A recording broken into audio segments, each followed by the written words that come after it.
Assalamualaikum warahmatullahi wabarakatuh. Selamat siang. Sebelumnya perkenalkan, saya Putri Bunga yang akan memandu acara pada kesempatan ini. Sebelumnya, pada tahu nggak sih siapa bintang tamu kita pada saat ini? Nah, pada kesempatan ini, bintang tamu spesial kita yaitu Dr. Arlen. Yuk, ikut aku.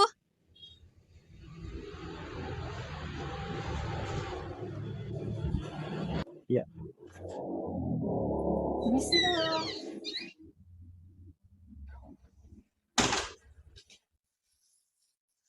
Halo. Halo, selamat siang dokter. Iya. Baik, ya.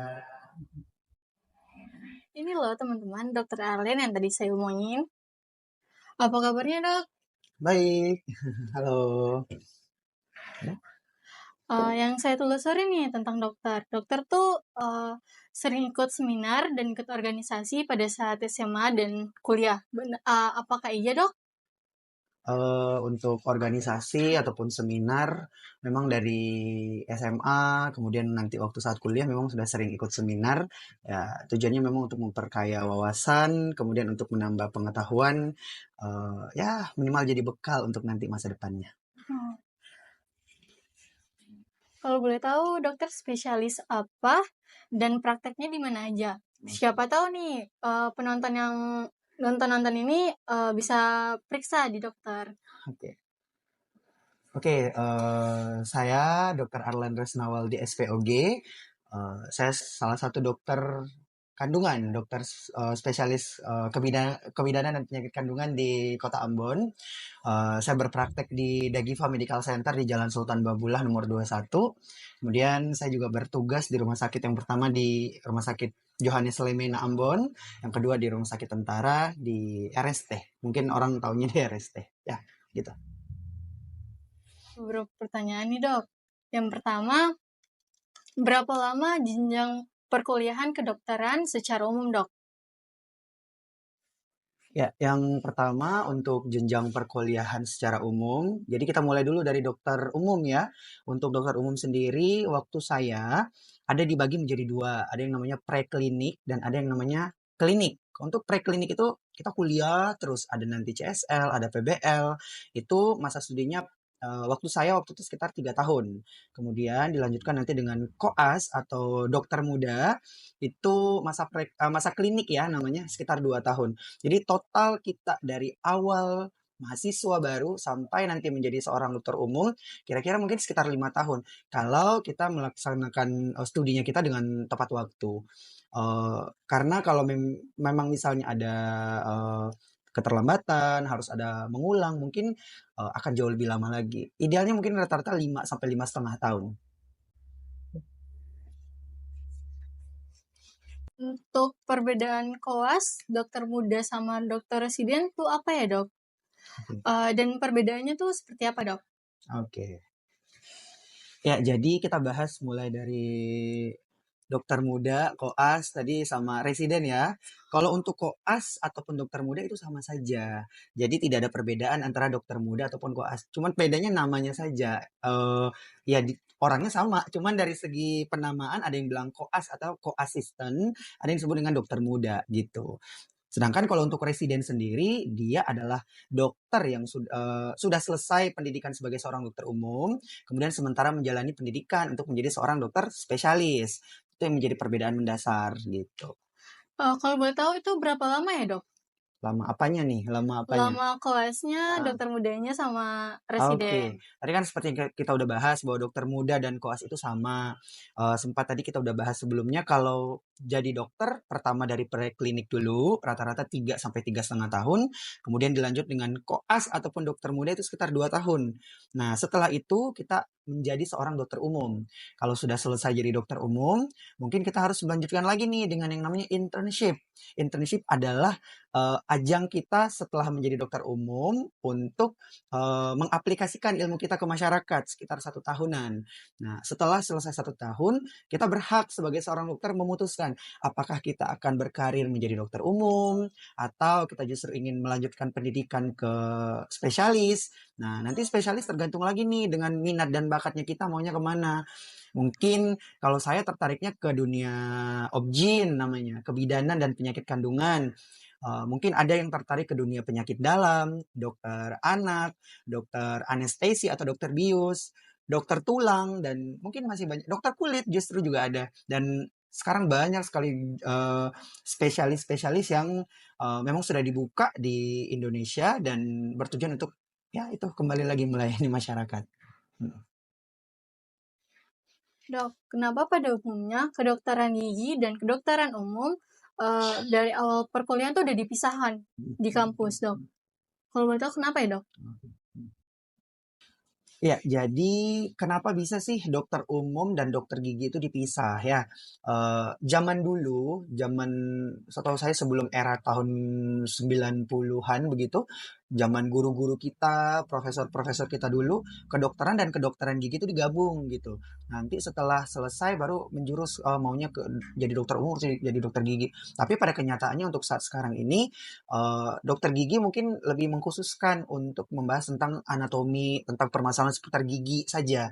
Sedangkan untuk dokter umum, ya kalau umum ya lebih luas lagi, head to toe, dari ujung rambut sampai ujung kaki, kecuali yang bermasalahan dari gigi, itu menjadi bagian dari dokter umumnya. Jadi landasannya kenapa harus dibagi, ya tujuannya mungkin supaya jelas nih pakemnya apa, dokter umum tanganinnya penyakit apa, dokter gigi memang menangani pasien apa gitu. Walaupun nanti waktu saat kita menjadi dokter muda ataupun kita koas, ada beberapa stase yang dokter gigi harus masuk ke koasnya dokter umum seperti koas bedah kalau tidak salah. Untuk mereka juga mempelajari emergensi atau kegawat daruratan di dalam dunia kedokteran gitu. Boleh jelaskan nggak, Dok? Apa itu dokter spesialis? Terus bidang-bidangnya apa saja? Eh, terus bedanya dengan subspesialis itu seperti apa, Dok? Ya, oke. Oke, kalau dokter kan tadi kita udah bahas tuh jenjangnya mulai dari preklinik, kemudian ada dokter muda atau koas, kemudian jadi dokter umum. Kemudian kalau ingin melanjutkan sekolah, bisa kita lanjut ke spesialis. Terus lanjut lagi bisa ke subspesialis. Nggak ada orang jadi subspesialis tanpa jadi spesialis dulu.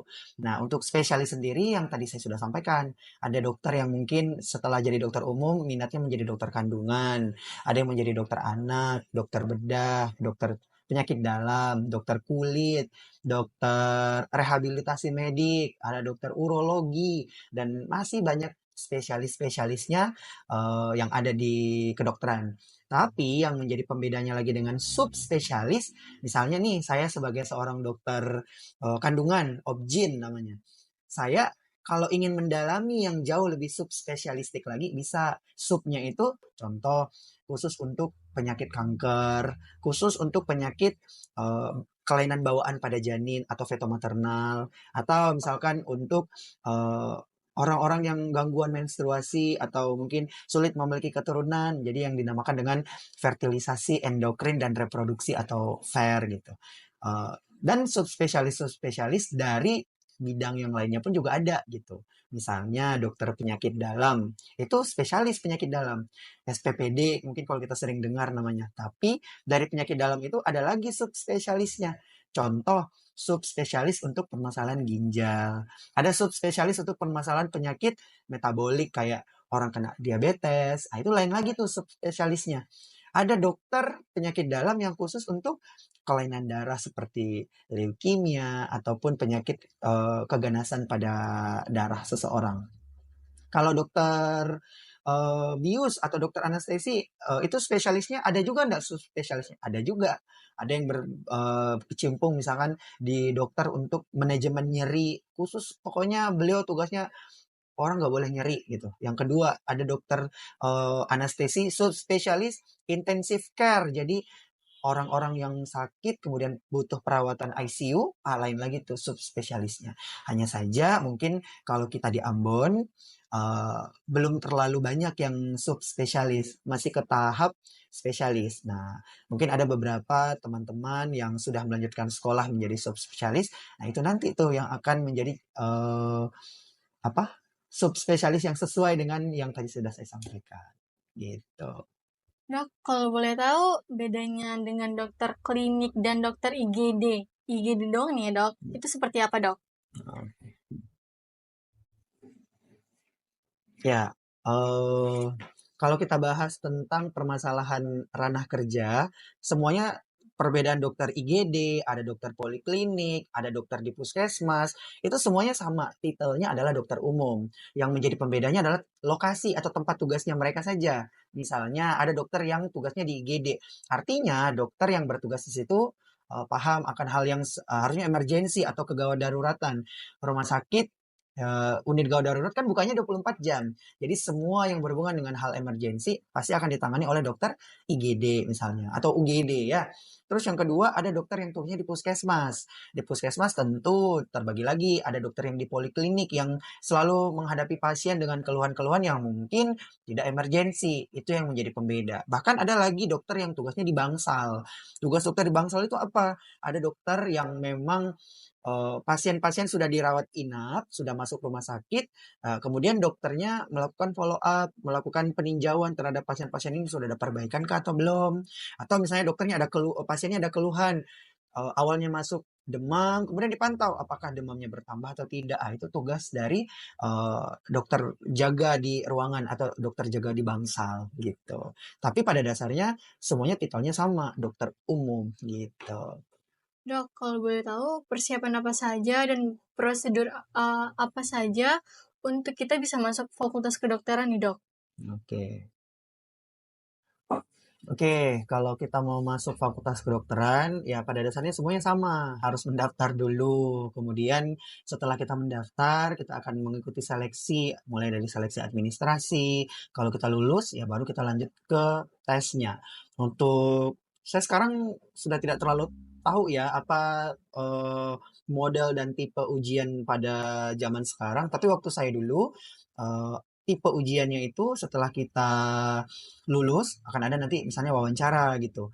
Tesnya itu kira-kira apa yang harus disiapkan ya? Tentu yang pertama belajar, toh belajar mungkin kalau di sekolah kita harus tambah lagi kalau rasanya aduh saya masih agak kurang nih. Kita harus tambah lagi dengan bimbingan belajar di luar misalnya.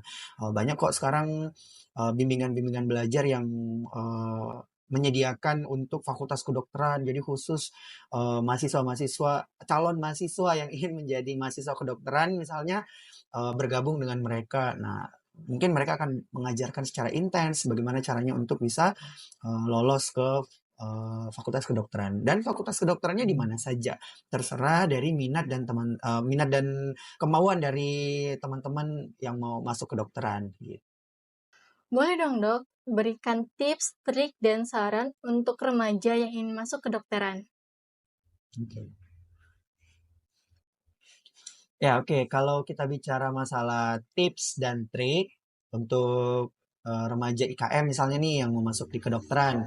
Yang pertama kalau untuk tips ya jangan malas, harus belajar. Ibaratnya nggak ada yang instan, tidak ada yang bisa tiba-tiba satu jentikan jari semuanya beres misalnya. Ya, memang harus didukung dari kemauan kita sendiri, belajar yang kuat, tekad, tekun, kemudian ya support dari lingkungan, mulai dari orang tua, keluarga, teman, dan kita harus punya lingkungan yang positive vibes gitu. Misalkan eh, mungkin kita waktu SMA ada teman yang maunya kuliahnya di A, di B, ada yang nggak mau kuliah, ada yang langsung mau nikah, ada yang mau apa. Nah, mungkin idealnya kita berkumpul dengan teman-teman yang memang satu visi dengan kita. Ya, dia juga mau masuk kedokteran, ya kita juga sama-sama belajar sehingga ada motivasi yang lebih untuk bisa masuk di kedokteran gitu. Terus untuk saran, ya saran nggak ada ya, sarannya paling belajar, belajar, belajar itu aja sih, belajar. Terima kasih, Dok, atas kesediaan waktunya.